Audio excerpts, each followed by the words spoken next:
On the surface, MiSide seems like a very straightforward story game. Ignoring the extensive lore, the gameplay aspect of this game is pretty simple and easy to follow, with casual players being able to finish it within 4 to 6 hours without ever getting stuck on any of the levels. I thought the same thing after my first playthrough, where I found the game really easy. The game was phenomenal, and I know being difficult isn't a selling point of the game at all, but I was craving a hard mode or some sort of challenge to add replayability to the game. That was until I stumbled upon the speedrunning community. Almost every game you can think of has a speedrunning community, and due to the small yet enjoyable amount of content this game had to offer, I was very intrigued by this. I've never been a speedrunner before, and I wanted to learn more about this area of the community and how the best speedrunners were getting world record runs in MiSide. It seemed like a fun way to make the game competitive and give me an actual reason to replay the game over and over again to beat my previous time.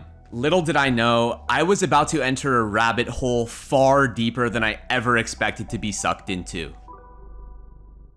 This is the MiSide Speedrunning Iceberg. Every entry on this iceberg is something related to MiSide speedrunning, whether it's a strategy top runners use to save time or obscure anomalies that have come up in the community. I'm sure you're all familiar with iceberg charts. At the top we have beginner surface level knowledge, and as we go deeper down we get into more obscure and niche topics. I'm going to be explaining every single entry and enlightening you to the labyrinth that is MiSide speedrunning. With all of that being said, everybody, I present to you the MiSide Speedrunning Iceberg Explained. I hope you enjoy. Если хочешь узнать, что там, тогда сейчас узнаешь.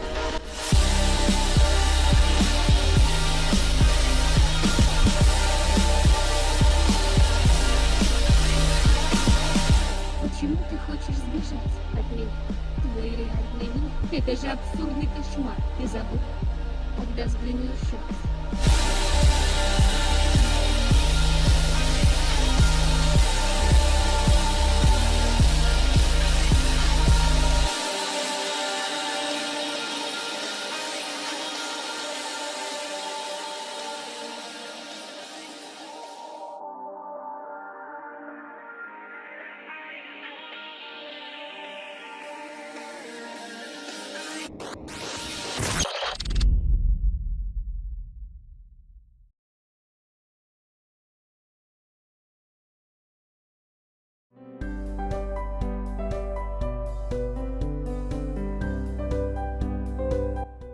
Speedrun.com.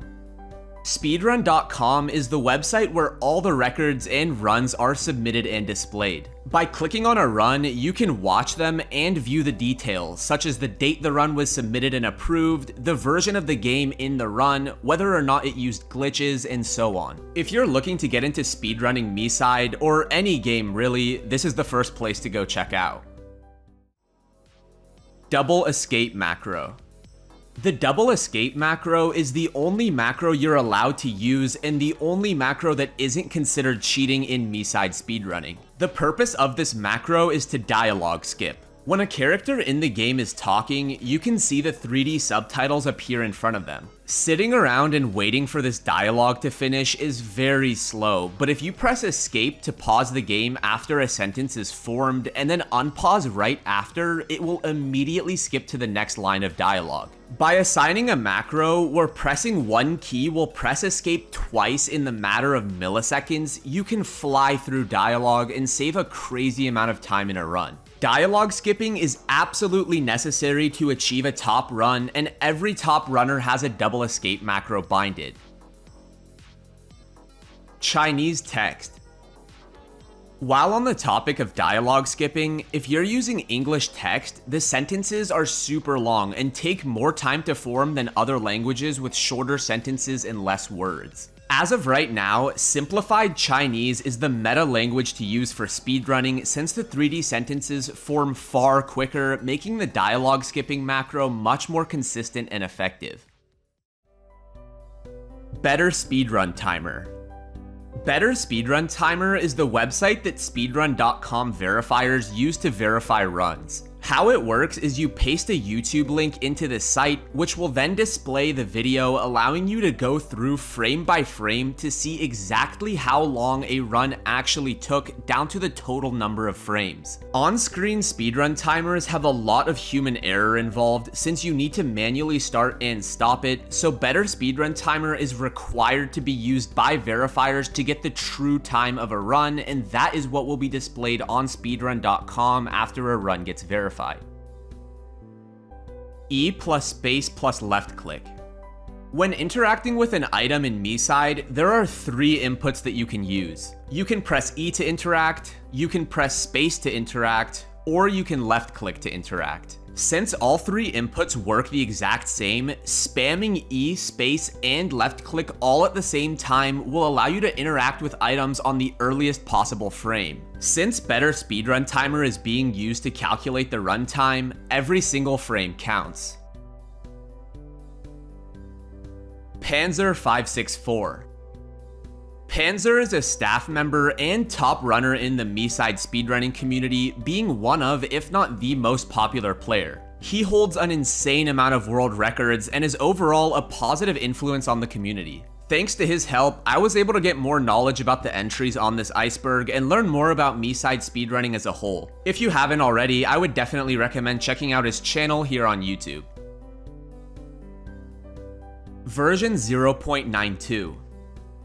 Version 0.92 is the current version of the game. This is important because every time a new version of the game comes out, runs from previous versions will not carry over. For example, if I got a 1 hour 15-minute run on the 0.92 version of the game, when version 0.93 releases, it'll be a fresh reset and all runs of the game must be completed in that version. This is because new versions can include changes to gameplay, whether that be bug fixes or anything else. It's actually a requirement in the submission rules that your run must include the visible version number in the main menu at both the beginning and end of a run to prove that you are in fact playing on the version you're submitting for.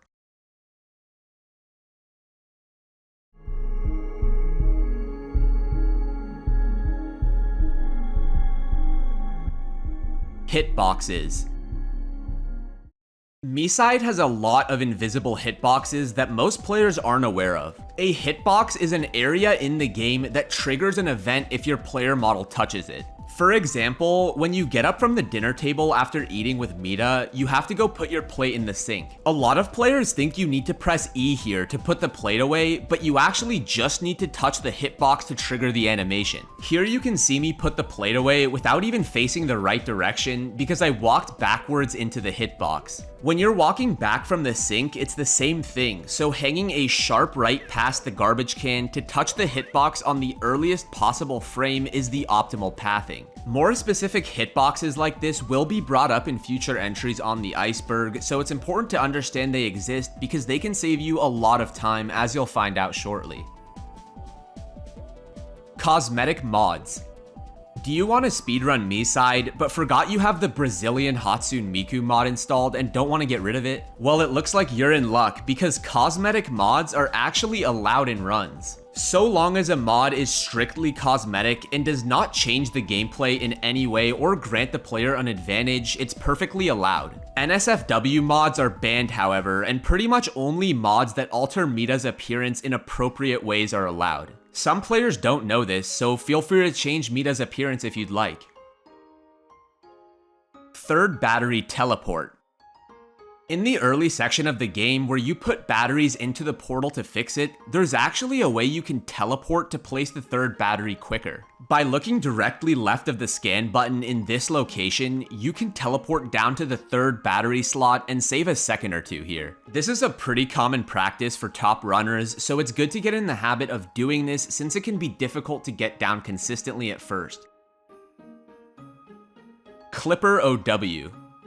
Clipper is a good friend of Panzer and another mod/verifier in the MiSide speedrunning community. Him and Panzer recorded a video where Panzer VOD reviewed his speedrun and gave him tips on what he can improve to get a better time, which is a great watch if you're wanting to get into speedrunning yourself. He's had a positive impact on the community and posts his runs here on YouTube as well, so feel free to go check him out. Front couch pathing. Throughout the game, you'll have to pass through this living room area numerous times. You have two paths that you can take to get to the other side. You can either go around the back behind the couch or go around the front of the couch. Both paths were timed, and it has been proven that going around the front of the couch is very slightly faster than going behind it. You'll notice that top runners all go around the front, and this is done to save time by optimizing pathing. The time save is not incredibly significant, but the amount of times you have to pass through this room makes it add up over the course of a long run.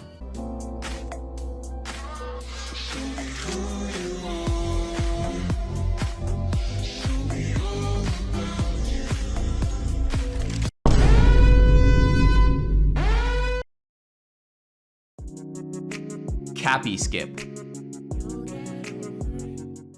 Cappy is by far my favorite Mita, and I always want to listen to what she's yapping about. Telling me about her cool cap, amazing gloves, and kick-ass cute electric guitar too that she loves so much. Unfortunately though, if you're speedrunning, Cappy being yappy can lose you some time. When you give Kind Mita the ring to fix, you have to wait about 5 or 6 minutes for her to finish fixing it. However, while you're talking to Cappy when you meet her one-on-one for the first time, the ring timer is paused and does not start to progress until after Cappy gets up from the bed. The current speedrun strategy for this section is to immediately back up and avoid Cappy after giving the ring to Kind Mita so that the ring timer will start immediately and save you about 15 to 20 seconds that you would have lost if you decided to interact with Cappy. I'm so sorry, Cappy. This run will be dedicated to you. Clothes hit reg.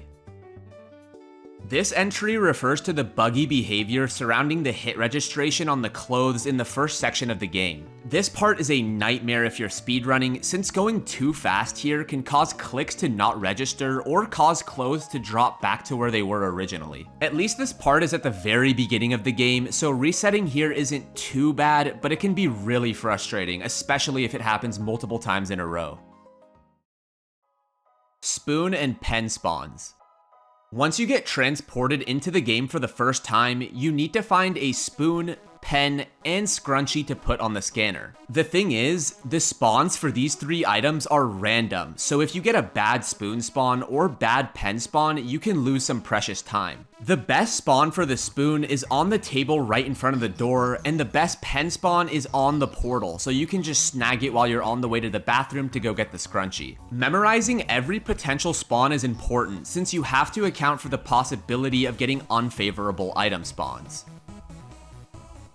No sauce. When you're eating at the dinner table with Mita, you have the choice to either eat the love sauce or not. If you're spamming E here because you weren't paying attention and forgot about this prompt, it will make you say yes to having the sauce and you'll lose some time. The speedrun strategy here is to say no, since it allows you to skip the animation of pouring the sauce on your food and instead immediately give Mita the scissors to pass this section faster.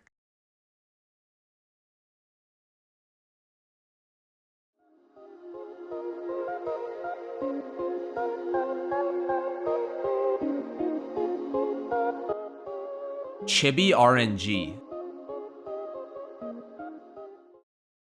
Chibi RNG refers to the Chibi section in the Beyond the World level where you need to guide 3 Chibi people into the gate to open the next door. This part is absurdly RNG based and can take you 5 seconds or 30 seconds depending on how good or bad your Chibi RNG is. Sometimes they'll randomly turn around from the gate and sprint the other way or not go in the direction you're trying to push them in. This part being 15 minutes into the game is a real punch in the gut since it's basically a gamble whether or not you're gonna lose time here. Penguin game. The Penguin game is one of the 2 console games you can play with Mita in her house. In a normal speedrun of the game, you can just skip this part entirely, but if you're going for a stay ending run or all achievements run, you have to play at least one of the 2 games with her. The Penguin game is the faster of the 2, but also the more annoying and luck-based of the 2. You and Mita both play as penguins and need to collect snowballs around the arena. The only problem is, Mita is absolute buns at this game. You basically have to pray that she doesn't sell and actually decides to collect the snowballs on her side, otherwise you'll have to go get them yourself and lose time in the run. If you're going for a stay ending or all achievement run, make sure you play the penguin game, but my god can it be annoying. WS cutting. This entry refers to some secret tech that you can use to cut the carrot faster when you're in the kitchen cooking with Mita. The mouse tracking here is pretty awful, but by holding S while cutting downwards and holding W while cutting upwards, you can make the cutting more consistent and faster. I have no idea why this works, but pretty much every top runner is using this strat, and it's good at making an inconsistent buggy part a little more consistent and faster. Pure Skill Demo. MiSide was released on Steam on December 10th, 2024, but there has been a demo for the game out since August 18th, 2023, well over a year ago. The demo version contains the first 3 chapters of the full game and has its own speedrun category on speedrun.com. However, the biggest difference between the demo version and the full version is that the demo has fixed spawns for all items. This means that the demo version of the game has 0 RNG elements involved unless you count the pipe connecting minigame at the very start, making the demo purely skill. Since the demo is so short, lasting around 10 to 12 minutes for an average runner, people seem to really enjoy going for runs on it due to the lack of RNG factor attributed to the full game. Novels CPS check. There's a chapter in the game called Novels, where you get turned into 2D and get placed into a visual novel with 2D Mita. Now stop and think to yourself for a second, what's the fastest way to speedrun a visual novel that doesn't have a skip button?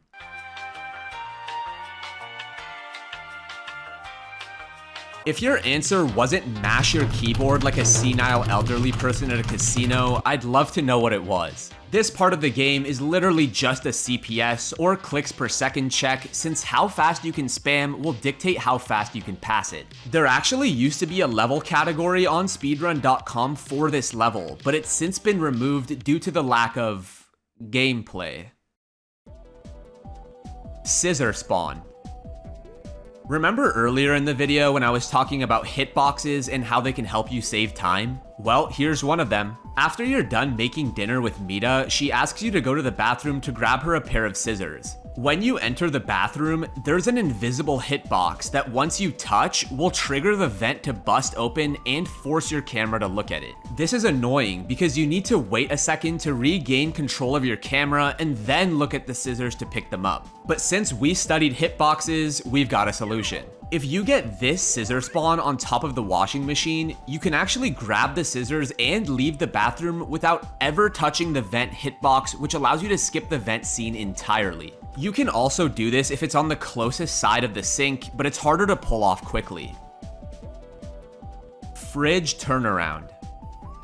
While on the topic of hitboxes, here's another one. When you're collecting batteries to fix the portal, after grabbing the second battery on the kitchen counter, step outside of the kitchen, walk a few feet towards the window, and then flip a U-turn and go back inside the kitchen. This will trigger the fridge to be interactable, so you can grab the battery inside it without going all the way to the TV to pick up the other battery. This happens because you are running into the living room hitbox that tells the game that you have left the kitchen, which will trigger the game to make the fridge interactable. This is faster than going the normal route, where you'd collect the kitchen battery, collect the TV battery, then go all the way back to grab the fridge battery, and then walk all the way to the bedroom. It's essentially just pathing optimization to take the shortest route by understanding hitbox positions.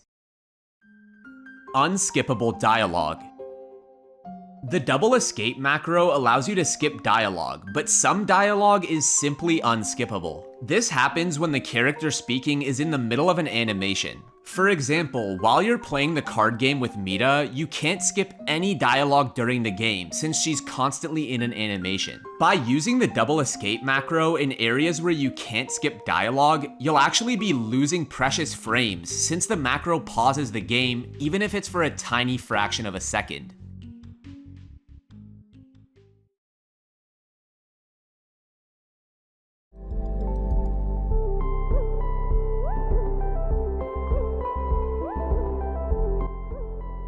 Sprint glitch. The sprint glitch is a glitch that can occur towards the end of the game, where you can permanently sprint even in areas that you shouldn't be able to. This is considered a glitch, so a run using this would not be considered glitchless and would go in the glitch run category. It's kind of funny to watch since you legit go flying and speed through the ending sections of the game. This glitch is insanely difficult to pull off since it was patched, but even in the current patch, it can still happen on very rare occasions. The way to get it to happen in the current patch is unknown.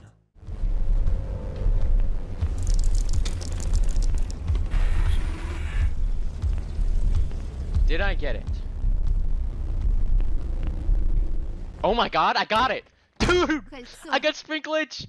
Yo! What? I actually got it! Dude! This is massive! What? Dude! It is still possible, I knew it! Mila yapping. Mila is a character you meet in the second half of the game, and you have to fix glitches inside of her house in order to leave. The thing is, she is a certified yapaholic, so you better be good at dialogue skipping because this is one of, if not the most dialogue heavy section in the entire game.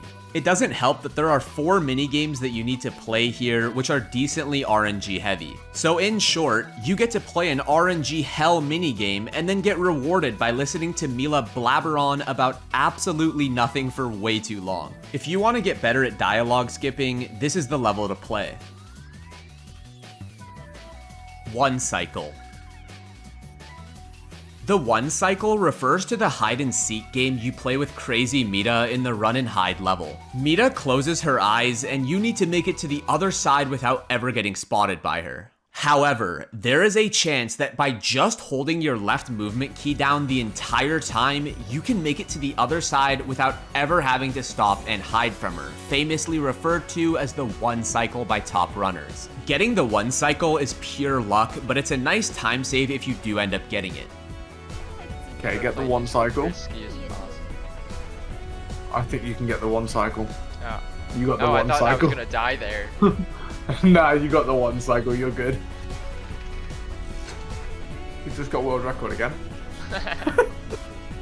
You just got world record again. How? Oh, I didn't get stuck on the corner. That- Let's go. Loop jump scare skip. In the level The Loop, there's a part where you get a flashlight and have to point it in the corner of the room until this spider thing has a human-like head appear on it, and then you get jump scared right after it runs away. Instead of holding your flashlight in the corner, you can just flick in that area and flick back down, immediately heading into the next room. This will trigger the thunder to start outside and the baseball bat will spawn. This saves a small amount of time, but it's definitely worth it to do. Sleepy Mita bugs. Sleepy Mita is a Mita you meet later in the game where you have to make her some coffee so she can wake up and help you pull the switches to get out, which requires 2 people. Despite her cute looks, Sleepy Mita can have some really odd and buggy behavior in her pathing if you aren't standing in the correct positions. For example, when you wake her up in front of the switches, there's a good chance she'll literally just turn around and start walking away for no reason. There are positions that you can stand in to minimize the chances of these bugs happening, but it's still strange that it can even happen in the first place. Spin strat. The spin strat is a running joke among top runners where they claim that spinning around in circles on the teleporter during the early sections of the game will actually make you teleport faster and save time. In reality though, spinning here does absolutely nothing. It's just an inside joke to gaslight new runners into thinking the spin strat is real. I just realized I think I forgot spin strat at the start of this. I really hope I didn't. 'Cause that would mean a time loss if I forgot it. Spin strat. Spin strats, everyone knows this actually speeds you up. Yeah, 2 It seconds speeds faster. up the teleporter. Yep. This is where my time saves were. It was just doing spin strats. Yeah, this is the reason you almost beat me. Holy smokes. It's funny as hell, and I'm always up for a little bit of trolling.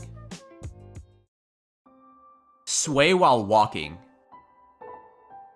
Sway while walking is a setting in the game similar to camera shake or camera wobble in other games. By turning this setting off and cranking your FOV to 80, when you look straight down, you can see your entire body, which can help with making sure you don't get stuck on objects while making sharp turns and to help with optimizing your pathing. I do this whenever there's a long walking section or if there's a lot of obstacles around me that I can get stuck on, since the map of the game becomes second nature to you after you've done so many runs. JP Kanji. Like I mentioned in the first tier of the iceberg, simplified Chinese is the meta text language to use since the text is so short. However, if the devs ever decide to add Japanese kanji as a usable text language in the game, it would instantly become the new meta since it's even shorter than Chinese. Whether or not this language will ever come to the game is uncertain, but it would definitely be a good day for speedrunners if it does.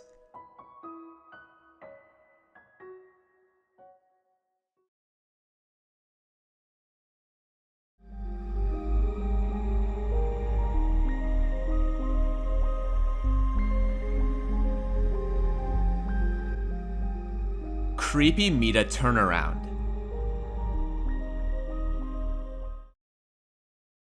In the old version level, when you first encounter Creepy Meta, most players will go into the bedroom to trigger her to spawn behind you and then teleport to the kitchen to go get the teddy bear. This actually isn't optimal, and the best path is to immediately turn around and walk into the kitchen, because this will also cause Creepy Meta to spawn behind you. Then you can just hold W and go get the teddy bear. I had no idea this worked until just recently, and it's a nice little time save that not too many players are aware of. Phone Meta Strafe. In the Be Candid level, after you pick up the phone from the table, you play as Meta and have to find yourself from Meta's point of view on the phone. Some movement tech that you can use here is if you hold W and D at the same time to move in a diagonal direction, you actually have faster movement velocity than if you were to just hold W. You can see runs where people are straight up Tokyo drifting as Meta flying over to the kitchen. Dummy FOV exploit. There are a few Weeping Angel sections in the game where there are dummies chasing after you, but they can't move while you're looking at them. Basically SCP-173 type situation. I'm still outside with the grip. What you expect, my jewelry? Turning around constantly to stop them will waste time and just isn't optimal. If you go to your settings and crank your FOV up to the max, which is 80, and look straight down, you will be completely immune to them and cannot die since they are technically in your vision when they get close enough to you. This means that you can literally look straight down and run through all the dummy sections and you'll be perfectly safe, which is a blessing for speedrunners. Menu bug.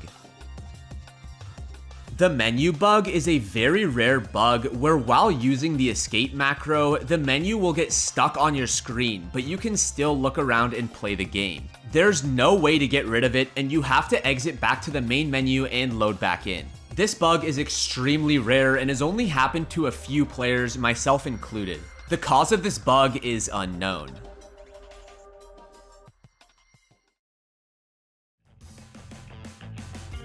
Carrot incident. The carrot incident involves a Russian speedrunner by the name of Ludwig, where during a world record demo run, his carrot cutting speed and clothes pickup speed was near inhuman. He was suspected of cheating by the speedrun.com staff and was requested to do a live play where he showed all of the installed programs on his PC to ensure that there were no cheats installed, and played the game with a timer running on his phone while pointing the camera at his monitor. The final verdict was that he proved himself legit with the live play, and his world record demo run is still sitting in the #1 spot to this day, being the world's first sub 9-minute demo run.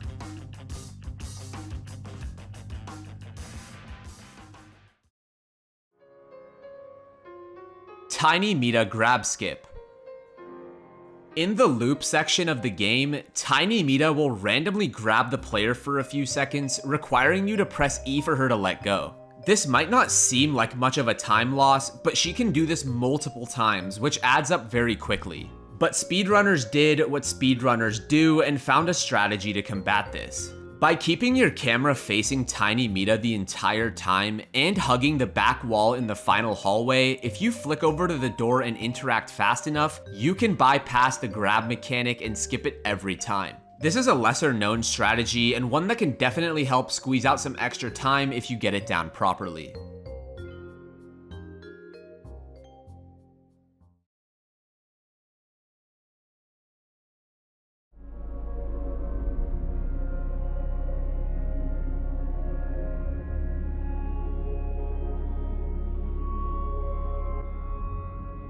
Time warping.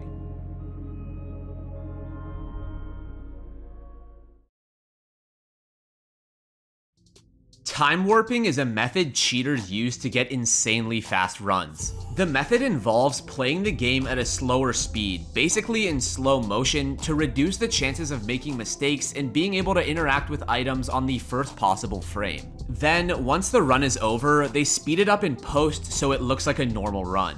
There recently was a player by the name of Menzo who came out of nowhere and got first place runs on a bunch of levels. He was soon after exposed for time warping when Panzer compared Menzo's runs to his own. The unskippable cutscenes that were the same time length no matter what were ending several seconds sooner in Menzo's run than they were in Panzer's, even when they started at the exact same time, which confirmed that he was time warping. This is one of the main reasons a timer on screen and game audio are required when submitting a run, since it makes it significantly harder to cheat.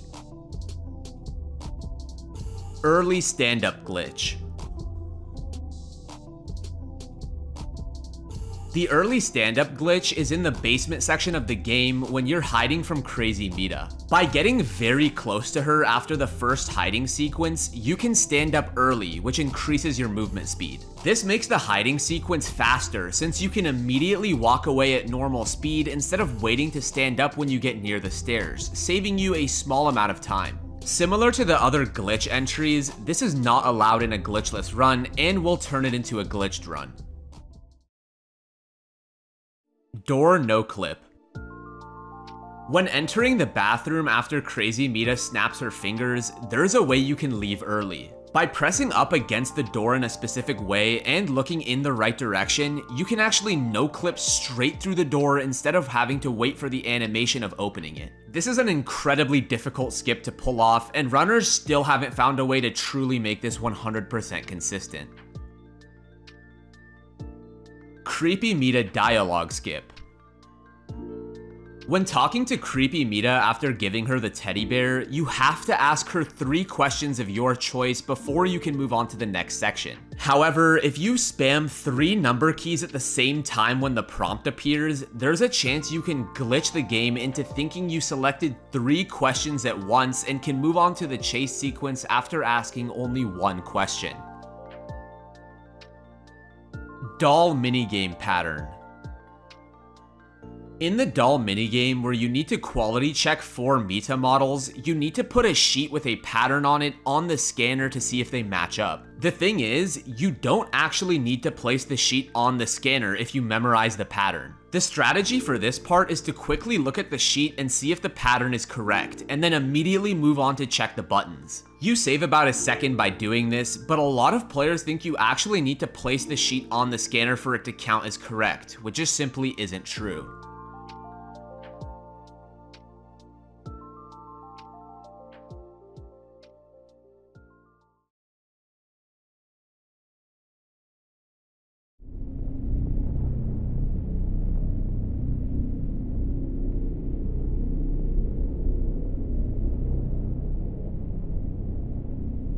Glitchless sub 109 is possible.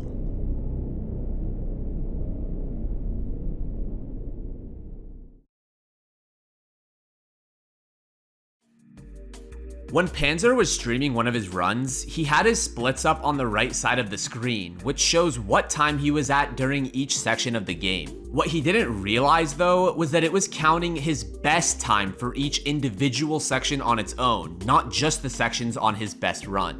This made it so that the sum of best splits was 108.13. This means that in theory, given absolutely perfect luck throughout the entire game and not a single mistake being made, a 108.13 glitchless full run of the game is humanly possible. The current glitchless full game world record by Panzer is 1 hour, 12 minutes, and 33 seconds, meaning a whole 4 minutes can be shaved off in a perfect run. Whether or not a run of the game that fast will ever happen is very uncertain, since achieving the absolute perfect luck in every section of the game on its own is near impossible, and would then require 0 mistakes to be made throughout the entire run on top of it.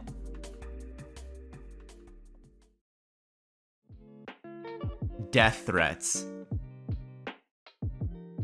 Within the speedrun.com MiSide community, there was some drama between staff members and moderators which escalated way too far and went outside the scope of the game and became personal. Staff members were receiving death threats and targeted harassment from a group of moderators who didn't agree with certain decisions being made, and it became very serious. I don't know too much about the specifics, and for the sake of people's privacy, I'd prefer not to go in detail, but there's a very toxic side of the community that only makes an appearance behind closed doors. These toxic members have since been banned and removed, and everyone is working together to make the MiSide community a fun and welcoming place, void of any harassment or serious toxicity. World record is purely luck. As time goes on, players are becoming more and more optimized with their runs. Less mistakes are being made, and overall the gameplay aspect of players will eventually reach its peak. When that point is reached, whoever gets a new world record will be purely luck-based due to the game having so many RNG elements at play. You can make every input perfect throughout an entire run, but if you got bad RNG, whether it be chibi luck, bad doll minigame luck, don't get the one cycle, or a million other factors that are out of your control that don't go your way, you won't get a new best time. This is the sad, inevitable truth, and the only way to stop this from happening is if someone develops a perfect RNG mod where all RNG is removed, which may eventually happen. Unity Engine source code.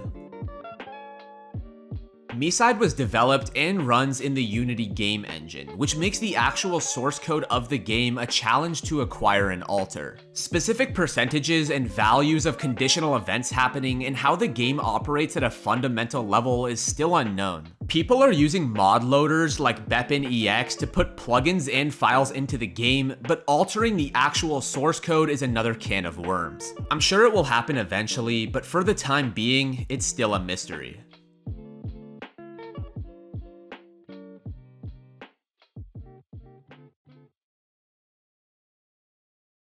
And there you guys have it. That is the entire MiSide Speedrunning Iceberg explained. I'm sure there's a bunch more obscure things I missed, but this covers just about everything that I've learned about. If you're somehow still here, thank you. This video took way too long to make and took more effort than I've ever put into a video before. If you enjoyed this video at any point, please consider leaving a like and subscribing to the channel. It helps more than you could ever imagine. Thank you all so much for watching this video, and I will catch you in the next one. Peace out.